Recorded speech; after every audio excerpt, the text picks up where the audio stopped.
Hello, welcome to another episode of Life Under the Sea. My name is Sofia Fernandez.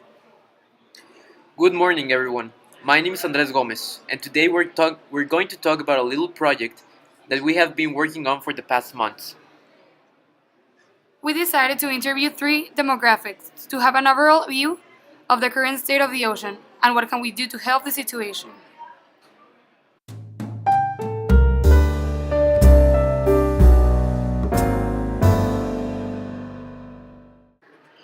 The first demographic that we interviewed was Raul Escalante. He works as a hotel manager in Cancun and is currently experiencing the unappetizing consequences of a possible ocean contamination. Yes, we're talking about Sargasso. Today, we're talking about Raul's story, a story that repeats itself with thousands of other hotel managers. Raul studied hotel administration and currently works as a manager at the Amada residences in Playa Mujeres. Let me say, top-notch residences. Raul had always enjoyed the massive amounts of tourism brought by the fascinating colors of the Caribbean. Attracting tourists to his residence was easy. He would gladly hire new staff and reward old staff. But everything has changed in the past 2 years when Sargasso arrived to the coasts of the Caribbean in massive amounts. This was truly devastating to Raul, and up to date, the Sargasso curse affects him and many more hotel managers. Raul and his team try to clean the Sargasso and plastic wastes off the shore, but Sargasso and plastic waste keeps coming back. Escalante saw himself forced to fire many of his staff and greatly reduce wages of existing staff that have family to take care of. He has also lost thousands of possible clients and money, and is currently losing more as tourists are indeed disgusted by the Sargasso, and indeed prefer to go to other beaches. Sargasso persists, and there is an uncertain future about it. Greatly intrigued by this story, we asked Raul multiple questions on his opinion on the main causes and possible solutions to this issue. Escalante says that he thinks the main cause of this issue could be fertilizers and pesticides that ultimately end up in the oceans, and as a consequence, nourish Sargasso. He says that there is not enough coordination and funds by the government to clean our oceans, and there is not enough awareness by the people. The second demographic that we interviewed was Carlandra Gonzalez. She is the head of environmental sciences at Prepatec Santa Catarina. She has studied a whole career about the environment and she is deeply concerned about the future of Mexico and overall the world.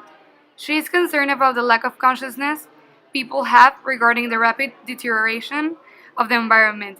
It is very interesting to speak with Carla because she participates in many groups like Tierra Joven, which has the task to reforest areas in Monterrey. She currently owns a company that specifically sells sustainable products, like straws made of steel or bamboo, wood toothbrushes, and more. This company is helping reduce the amount of contamination that exists in Monterrey, which sadly is a lot. Monterrey is actually the most contaminated city in Mexico. We find very interesting that she is completely in favor of the Mexican government, as the Semarnat is taking responsibility and fully supporting the conservation of the sea.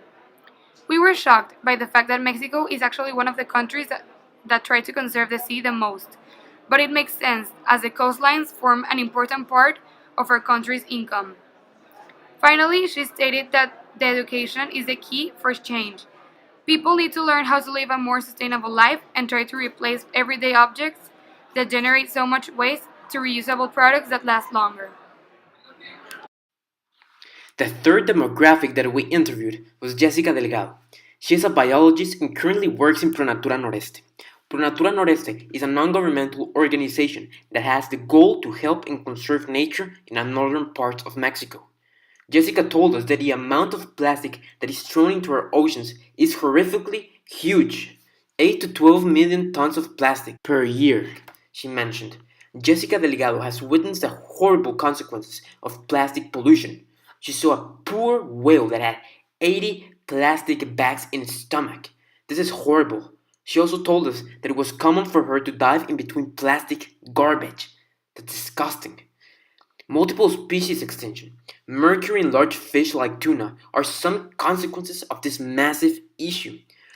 Mercury in tuna. I love tuna. So what could be done, we asked her. Limiting plastic use, she said. Use thermos, don't accept straws or plastic bags, and recycle the plastics that you do use. Pretty darn easy, right? The problem is that many of us aren't doing it. Delgado and Pronatura have indeed developed educational programs for elementary students that live in coastal areas. Finally, we asked about the current governmental situation. This is pretty obvious. She said that there are proposals and proposals, but there are no actions taken.